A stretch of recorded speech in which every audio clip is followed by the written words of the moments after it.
Jogos independentes estão ganhando cada vez mais holofotes da mídia no geral. Desde a visibilidade que Hollow Knight e alguns outros jogos ganharam, com mecânicas, artes e trilhas sonoras únicas, muitos tiraram um pouco dos olhos de empresas grandes, seja por pisarem na bola, igual a Konami, ou só por oferecerem jogos de qualidade um pouco duvidosa. Sim, EA, eu tô olhando pra você. Entretanto, existe um tipo de jogo específico que acaba dominando os jogos independentes, lotando as prateleiras de uma certa categoria da Steam. Eu sou Nanami, bem-vindos ao meu porão e... Jogos indies adoram Metroidvania. Tá bom, mas o que é um Metroidvania? É um gênero que deriva de Metroid e Castlevania, como o próprio nome diz, sendo uma junção clara entre esses dois elementos. Foi popularizado inicialmente pelo clássico Symphony of the Night e Super Metroid. A principal característica desse jogo é a exploração de cenário, que geralmente vem com um mapa enorme, adquirir upgrades e derrubar chefes com mecânicas arrombadas. Esse legado deixado pelos jogos... Mas Nanami, como você fala desse estilo de jogo sem citar os Classicvanias antes, já que eles que criaram um gênero de verdade, e esse estilo, sua Nutelinha... O que esse esqueleto maldito tá fazendo no meu vídeo? Opa, e aí Nanami? Formar o meu esqueletinho aí, ele é esquentado desse jeito mesmo. Dando um pequeno contexto sobre esse assunto, os Classicvanias são basicamente os fundadores desse estilo de jogo, que começou lá no primeiro Castlevania do Nintendinho. Diferente dos populares Metroidvanias, o estilo de gameplay era mais simples, mas muito mais difícil do que jogos de plataforma da época. Trevor andava com um saco de tijolo nas costas, encontros com inimigos e chefes eram resolvidos mais na decoreba e menos por reflexos, e a progressão seguia fase a fase, ao contrário de save points, ou seja, morreu, volta pro checkpoint, e se morrer demais, volta pro começo da fase. Em contrapartida, o estilo pós-Symphony apresenta uma jogabilidade mais dinâmica, cuja exploração depende quase unicamente do jogador. O game conta com protagonistas mais ágeis e upgrades de movimento, como pulo duplo, transformações e outras coisas. Alguns exemplos de games que seguem essa linha são Hollow Knight, Momodora, Shazme e os próprios Metroidvanias do Koji. Tendo isso em mente, é importante respeitar o charme de cada um desses dois gêneros, visto que ambos influenciaram a indústria de uma maneira extremamente positiva. Se quiser conferir o que eu tô falando, basta dar uma olhadinha na Steam e ver quantos games tem o DNA de ambas as versões de Castle por lá. Respeito pra Metroidvania e respeito pra Classicvania. E por falar em jogos indies, como dito pelo Alucard, a dinamicidade é um ponto central de Metroidvanias, visto que eles trabalham com um mapa aberto e com você pegando upgrades aqui e acolá, normalmente dentro de uma temática específica que acaba te ambientando em meio ao jogo, podendo ser uma enorme floresta, um castelo gigantesco, uma nave espacial, cidades e outras milhões de possibilidades. Por conta disso, o gênero se tornou um terreno fértil para novos jogos, já que absolutamente qualquer tipo de temática se encaixa nesse conceito e gênero. É diferente de Survival Horror, que é outro estilo de jogo que também conta com gerenciamento de recursos e exploração aberta, que necessariamente precisa ser tenso ou voltado para algo de terror ou suspense. Normalmente, quando você quer fazer um jogo, é super normal pensar primeiro em uma temática que você quer muito e acabar adequando a gameplay dentro dela. Seja uma história de terror que parece bonitinha no começo, que geralmente visual novels como Doki Doki usam, jogos de escolha que usam outro tipo de mecânica, e RPGs de turno que forçam um farm, mas são ótimos para histórias mais longas e complexas, além de exploração de ambiente um pouco mais estendida, por exemplo. Mas é difícil pra caramba fugir um pouco de alguns clichês. Quase como naquele jogo do Game Dev Tycoon, onde se você fizer um jogo de simulação de era medieval no lugar de RPG de era medieval, sua empresa de jogos imaginária simplesmente vai à falência. Então, o Metroidvania é versátil o suficiente para abranger praticamente qualquer temática. Tipo, qualquer temática mesmo. Além de ser muito mais fácil deixar a história como algo conceitual, e que você vai aprendendo conforme explora e progride nos cenários. Lê descrição de poderes, realiza seu grind para upar seu nível e itens e assim por diante. Esse tipo de apresentação menos intrusiva é algo que me apetece bastante, reproduzido até mesmo em jogos que não são do gênero, como Dark Souls, por exemplo. Mesmo que a história de Sotni, como comparativo, seja contada de uma forma um pouco linear, é possível tirar umas coisas aqui e acolá com as invocações da Alucard, explorações e até mesmo com o final, que se você não fizer o truque de óculos e acabar matando o Richter, o jogo acaba por ali mesmo. Talvez seja por isso que Metroidvania são tão populares assim. Basicamente é um grande playground criativo. Você pode desenvolver suas temáticas dentro dela, contando histórias através de arte e até mesmo de música.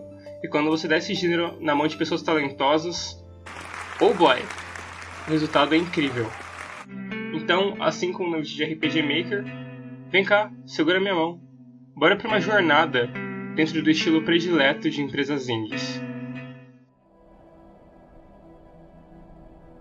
Momodora é um jogo bem especial na real, não só por ser um dos primeiros Metroidvanias mais modernos que eu joguei e ter um visual que me agrada, que no caso é essas waifu de anime, porque eu sou uma otaquinha fedida de marca maior, mas porque é do Brasil, com gráficos bem cativantes, personagens bonitinhos e uma boa progressão de nível. Consigo dizer que Momodora é um bom jogo de entrada para Metroidvanias mais independentes, por assim dizer. Até porque ele não é tão difícil assim e é barato na Steam. A única ressalva é que ele acaba muito rápido, então ele é um jogo bem curto de se zerar para padrão Metroidvania. Então é bom para você pegar ele e direitinho assim até o fim, de uma vez só, e tudo mais. Dentro dessa lista, Hollow Knight é de longe o mais conhecido, reconhecido e adorado pela comunidade. E não é pra menos também. Eu vou ser totalmente honesto aqui e dizer que eu não zerei Hollow Knight, mas pelas horinhas que eu tenho fica claro o porquê o jogo é tão amado assim. Os gráficos são super fluidos, a ambientação é bem única e sensacional, dando uma identidade visual que é bem fácil de reconhecer que as coisas são do jogo. O design dos mobs, até os mais simples, são caprichados e a progressão de poder e variedade dentro do combate torna um jogo bem divertido. Algum dia eu vou pegar pra jogar a semana inteira Hollow Knight lá no meu canal do Twitch, que vai estar aqui na descrição e aparecendo aqui na tela, porque é um crime não ter zerado esse jogo, sendo que eu comprei ele há uns 2 anos atrás, ou 3. Chasma é um Metroidvania com uma pixel art extremamente bonitinha e um visual bem bacana. E é meio que só isso mesmo. É o famoso jogo que promete tudo e não entrega nada, na real, nem um terço direito, porque ele promete um Metroidvania com geração procedural, ou seja, o mundo vai se modificando conforme você joga, tornando cada experiência teoricamente única, mas entrega cenários padronizados, um combate engordurado, chefes e subchefes com carisma de um saco de feijão broto legal, assim como o próprio protagonista que não se difere nada de um protagonista de hentai. Olha só, eles são iguaizinhos. Enfim, aproveitando o gancho, caso vocês queiram saber mais sobre os problemas que existem em Chasme, o próprio Alucard, que participou do vídeo, tem um vídeo bem documentadinho de 1 hora no canal dele sobre. O card deve estar aparecendo aqui, e se não tá, ele tá na descrição. Vai lá dar uma força. Ori and the Blind Forest tem quase tudo que eu gosto de um jogo independente. Visual fofinho e cartoonizado e bem único, cenários bem desenhados, e uma identidade visual que você reconhece na hora que pertence àquela série. O controle dele é bem gostosinho e raramente dá travadas chatas ou contra-intuitivas. E além de ter a parte de exploração muito boa, a parte de plataforma de Ori também é incrível, sendo o maior destaque dela. Ele é um bom jogo de plataforma além de Metroidvania.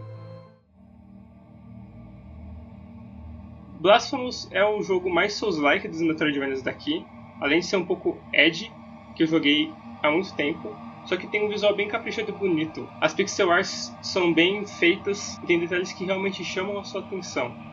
É realmente uma pena que o jogo apresenta alguns problemas de mecânica que vieram em decorrência da inspiração da série Souls, como a rolagem 2D, que acaba embananando às vezes, as pausas de animação meio longas para curar, o que acaba quebrando um pouco, visto que o jogo é 2D, e algumas outras coisas. Ele também tinha alguns bugs e glitches no começo do lançamento dele, mas no momento que eu tô gravando esse vídeo, a maioria deles foi consertada com patch notes e atualizações. Mas assim, sobre a parte de curas longas, etc, esse bananá, pode ser skill issue, tá? Tipo, eu curto bastante jogos de videogame, principalmente Dark Souls, já que eu tenho umas boas horas nele, principalmente no Dark Souls 3. Eu ainda tenho uma dificuldade motora em jogos de plataforma no geral, e isso é culpa minha. Mas eu creio que Blasphemous tem uma jogabilidade que é boa, só que talvez não seja pra mim. Os jogos Metroidvanias no geral são uma ótima pedida para você que está naquela seca de jogos, sem saber o que fazer. Principalmente porque o fator de exploração, progressão e possível farm vai te ocupar bastante tempo. Além de ser jogos que você pode simplesmente começar a jogar e deixar uma trilha sonora de fundo, ou até mesmo um videozinho ali tocando. Faz sentido existirem tantos jogos independentes, sejam projetos futuros ou jogos já lançados do gênero, dentro de Metroidvania. Tudo bem que não é uma fórmula certeira e derradeira de sucesso, só que é uma maneira excelente de apresentar um mundo novo, sua lore, através de exploração, do ambiente e até mesmo das músicas. Existem outros Metroidvanias indies que eu deixei de citar, é claro, e caso você tenha algum favorito que ficou de fora, pode deixar um comentário aqui, pode ter certeza que eu vou ler e conversar sobre, viu? Por falar em comentário, não esqueça de deixar seu like e inscrição para ajudar.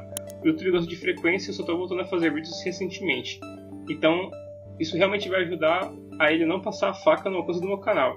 E se você puder compartilhar com amigos, já ajuda bastante também.